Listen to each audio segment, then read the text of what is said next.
आपकी जॉब अच्छी है, वेल पेड है, प्रमोशंस भी हो रही हैं, बट यू फील ड्रेन्ड। आपको बहुत पुश करना पड़ता है जॉब करने के लिए और आप डेली बेसिस पे कोई ना कोई मोटिवेशन ढूंढ रहे होते हैं जो कुछ अर्सा काम भी करती है, but after some days you are again in this feeling of confusion, unhappiness, dissatisfaction and burnout and you have no idea what to do। और ये क्या प्रेशर है? One possibility is mid career crisis। मेरे साथ भी हो रहे हैं, तो लेट्स सी ये क्या है and how can we best cope with. Mid career crisis हम फेस करते हैं लेट 30s से लेके 50s तक। पहले हम डिस्कस करेंगे रीजंस को। जब आप रीजन से अवेयर होंगे तो आप खुद से उनको एड्रेस भी कर सकेंगे और फिर मैं आपसे सॉल्यूशंस भी शेयर करूँगी। You are sandwiched between youngsters and seniors. क्यों? Because neither you have the features of youngsters nor you have the qualities of seniors, जैसे कि लीडरशिप है या दूसरी हैं, तो आप आगे हैं दरमियान में। जो काम आप करते हैं उसका कुछ पोर्शन जूनियर्स भी कर सकते हैं और सम पार्ट ऑफ इट ऐसा है जो सीनियर्स भी कर सकते हैं। Career is not a simple और straightforward journey. There has to have turns, twist and risk and much more. और अगर 40s के आसपास आके आपको बर्नआउट फील हो रहा है तो आपने या तो अभी तक अपने करियर में रिस्क नहीं लिया या फिर आपने ये अज्यूम किया हुआ था कि करियर एक बहुत ही सिंपल सी जर्नी होगी। करियर प्रोग्रेशन के अपने डायनामिक्स हैं जिसको मैंने इस वाली वीडियो में डिस्कस किया है।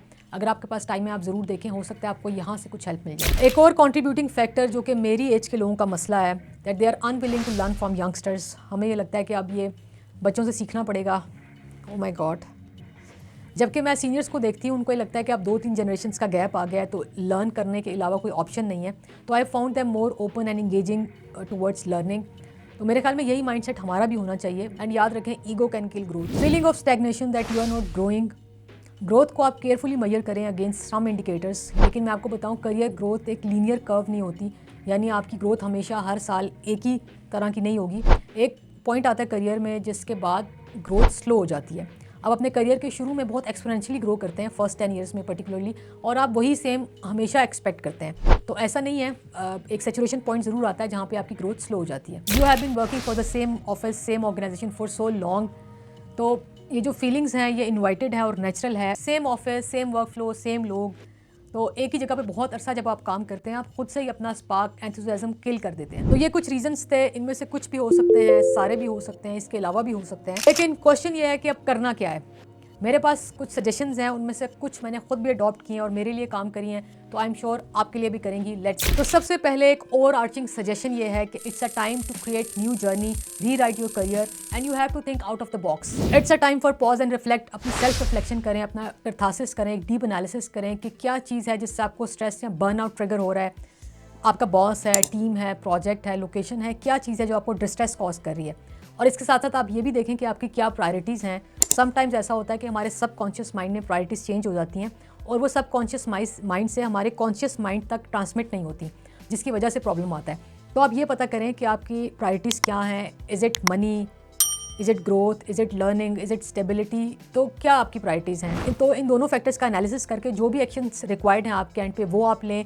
एक्शंस लेने के लिए आपको 2 हिंट दे रही हूँ। पहला ये कि अपनी करंट जॉब में आप रीनिगोशिएट कर सकते हैं या फिर आप जॉब स्विच भी कर सकते हैं। सेकंड ये है कि be selective and calculative about the kind of work that you should be doing.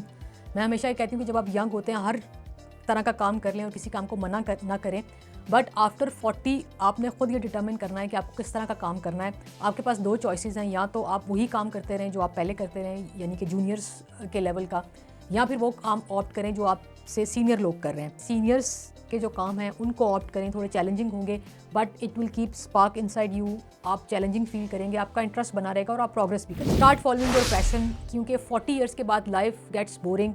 Normally जितने भी लाइफ में एक्सपीरियंसेस होते हैं बाय द एज ऑफ 40 वो आप कर चुके होते हैं, तो फिर यू फील बोर्ड। जैसे मैंने ये चैनल शुरू किया हुआ है, इट कीप्स मी मोटिवेटेड। इसी तरह मेरी एक दोस्त है, वो बहुत ज़्यादा चैरिटी वर्क करती है, तो उसके लिए वो एक स्पार्क है। इसी तरह जो भी आपका पैशन है, इंटरेस्ट है, फाइंड आउट और आप उसको फॉलो करें।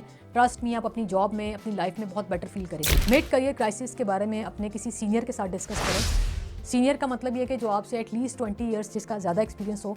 हम क्या करते हैं, हम सेम एज ग्रुप में इशू शेयर करते हैं और जब हमें पता चलता है कि वो भी ये इशू फेस कर रहा है और वो भी कर रहा है, तो हमें लगता है कि ये तो इशू नहीं है, तो एक नॉर्मल चीज़ है।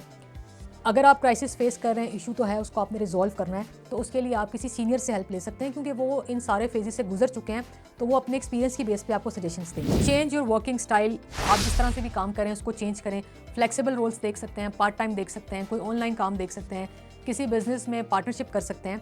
अगर ये सब पॉसिबल नहीं है तो स्किल शिफ्ट कर सकते हैं, स्किल मॉडिफाई कर सकते हैं। इसके अलावा एक अपना सिटी चेंज कर लें, इंडस्ट्री चेंज कर लें, जॉब चेंज कर लें। अगर FMCG में थे तो बैंक्स में आ जाएं, बैंक्स में थे तो ऑटोमोबाइल में चले जाएं, वहाँ भी कर चुके हैं तो कोई प्राइवेट जॉब कर लें। लेकिन कुछ ना कुछ आपको अपने वर्किंग स्टाइल के बारे में चेंज करना पड़ेगा, अदरवाइज आप इस क्राइसिस के लूप में एटलीस्ट 10-15 साल और फंसे रहेंगे अगर आपने आज एक्शन ना लिया। Think of work life balance. Sometimes क्या होता है, एफिशिएंसी के चक्कर में या ज़्यादा जल्दी प्रोग्रेस करने के चक्कर में जो भी हमारे पास काम आता है हम उसको बहुत एफिशिएंटली या टाइम पर डिलीवर कर देते हैं। It's an infinite ladder. अभी जो आपके पास काम आया आप वो कर लेंगे तो फिर वो नेक्स्ट आ जाएगा, वो कर लेंगे तो उसके बाद आ जाएगा, तो ये चलता रहेगा। अल्टीमेटली फिर ये होता है कि it causes you burn out. आप जब वर्क लाइफ बैलेंस नहीं कर पाते तो फिर एक स्ट्रेस आता है। तो 40 years is a very right age जब आप नो करना सीखें और चीज़ों में सिलेक्शन करना सीखें। तो जब आप उतना ही काम एक्सेप्ट करेंगे जितना आप कर सकते हैं तो आप स्ट्रेस नहीं होंगे और जॉब आपको बर्न आउट नहीं करेगी। Maybe you can think of a career break. Career break अब इतना बड़ा स्टिग्मा या इशू नहीं रहा। Everybody respects that, HR also accepts अगर आप अपने गैप का रीज़न एक्सप्लेन कर सकते हैं। मेरे ख्याल में जब करियर में एक सैचुरेशन पॉइंट आ जाए तो गैप या ब्रेक लेना इज़ अ गुड ऑप्शन। ये जो मिड करियर क्राइसिस हैं basically is part of mid life crisis. अभी कुछ दिन पहले मैं एक हार्वर्ड की स्टडी पढ़ रही थी, उसमें ये मेंशन किया था कि जो most dissatisfied period of life होता है वो ये मिड लाइफ होता है, 40s के अराउंड। और रीज़न भी ऑब्वियस हैं, आपके ऊपर रिस्पॉन्सिबिलिटीज़ का प्रेशर है। अबव ऑल ये है कि आप you looking young but actually you are getting old. फिर ये है कि आपके हेल्थ के इश्यूज़ भी इमर्ज होना शुरू हो जाते हैं। अगर हेल्थ के इश्यूज़ नहीं है तो फिर ये कि टायर्डनेस तो होती है after a very busy and hectic day. तो ये सब चीज़ें हैं। आई डोंट नो आप इसमें से कितनी फेस कर रहे हैं या कैसे मैनेज कर रहे हैं। मेरे ख्याल में अगर आप टाइम के साथ साथ अपने आप को एक्सेप्ट करते रहें, आपकी बॉडी किस तरह से रिएक्ट कर रही है या कितना प्रेशर ले सकते हैं आप काम के हवाले से, अगर उसको आप मॉनिटर करते रहें और उसके एडजस्टमेंट करते रहें तो मेरे ख्याल में इतना मुश्किल नहीं है सस्टेन करना। Thank you so much for watching the video. अपना बहुत ज़्यादा ख्याल रखिएगा। I will see you in the next one.